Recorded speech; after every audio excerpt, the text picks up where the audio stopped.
Welcome. My guest is TODD ZYWICKI. He is a George Mason University School of Law professor teaching bankruptcy and contracts. He's also the co-editor of the University of Chicago Supreme Court Economic Review. And he writes in the Wall Street Journal recently regarding Elizabeth Warren's appointment as Federal Reserve Consumer Financial Protection Bureau chief. And he says that that's not, well, really a good idea. Welcome back, Professor ZYWICKI. Thanks, Scott. You based this argument on the fact that she sort of circumvented Senate confirmation. She's been named the de facto head of it, and she gets to sit in the White House with the president. But I mean, the other compelling argument you make here is the fact that the studies that she's done, for example, on bankruptcy and things that she's authored, you say are based on flawed science.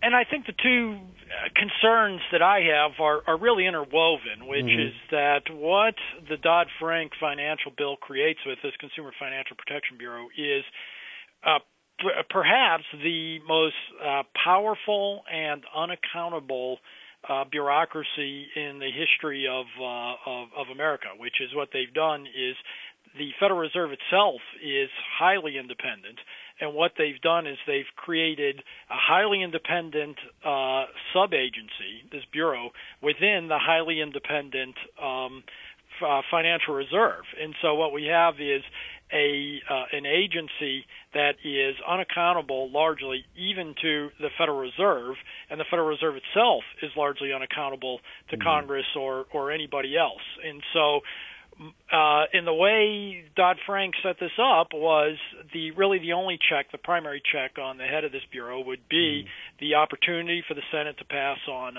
confirmation of the person. And that has been circumvented in this case, and I think that this is exactly the kind of case, because of some of the concerns I raise, why we should have a rigorous examination of the person who's going to hold such a powerful and unaccountable position. Would you think it would be a reasonable choice if there was enough oversight possible in this case?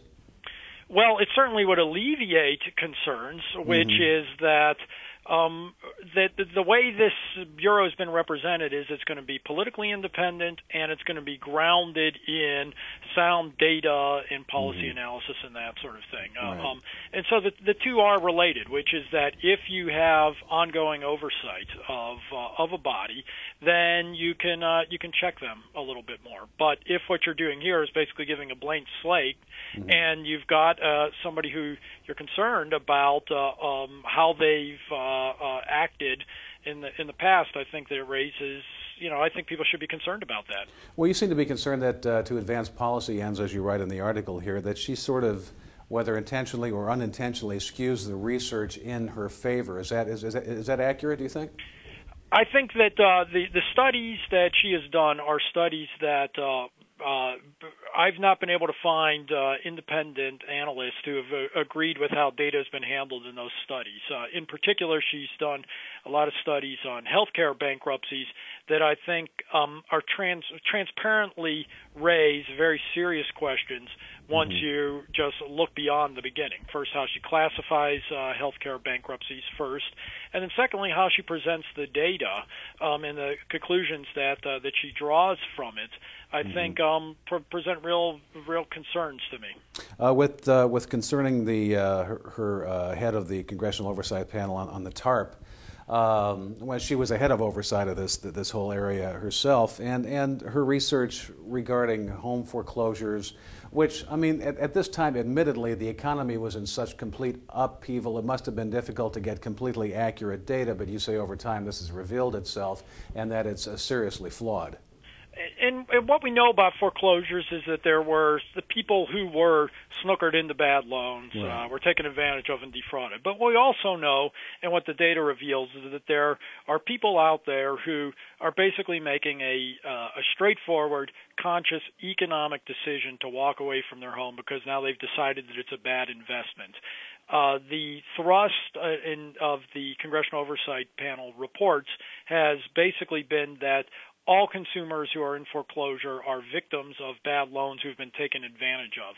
And I think that that is just simply not a sound interpretation of the data. And I think that taking that view that everybody who's in foreclosure is a hapless victim of bank overreaching, rather than people who have made a conscious decision to walk away from a home that's underwater, responding to incentives, I think obscures the reality of what's going on and provides a foundation for bad policies that could make things worse rather than better. Final two questions before we leave. Why has Elizabeth Warren become so popular and the choice for so many things? And if not her, do you have a suggestion at who might be better? Well, with respect to Professor Warren, obviously she's become a remarkable media star. I've frankly never seen somebody take the reins of a government bureaucracy like the Congressional Oversight Panel of the TARP. Can you imagine a seemingly more obscure group, and turn it into an opportunity to appear on the Jon Stewart show, among others? But obviously she's developed a following, but I wonder whether or not those who have been so supportive are really that familiar with, once you peel back the surface on some of her research and some of the things that she said. With respect to larger questions, I've had a lot of concerns about the way this agency was structured from the beginning, and the idea of creating this independent super regulator, unaccountable to anybody, is one that should cause people concern in the first place. Any other independent agency that has anything approaching the kind of power that this agency has is usually governed by a bipartisan set of commissioners, like the Federal Trade Commission, which has 5 commissioners, both Democrats and Republicans. What we have here is one person with extreme authority to do almost anything they want to. They don't even get their budget reviewed by Congress every year. So we've got none of the usual oversight that we have. That, in my view, places a particular premium on the opportunity for the Senate to be able to pass on the nominee before they take the reins of this super regulator. And instead, what we've got now is this regulator without any of the traditional checks, and now the one check that we did have has basically been vitiated by the president's actions. My guest is TODD ZYWICKI. He teaches bankruptcy and contracts at George Mason University School of Law. He is also a prolific writer, and you can find this article in the Wall Street Journal, as well as along with this video podcast, In Elizabeth Warren We Trust. Professor ZYWICKI, always a pleasure. Thanks for chatting with us today.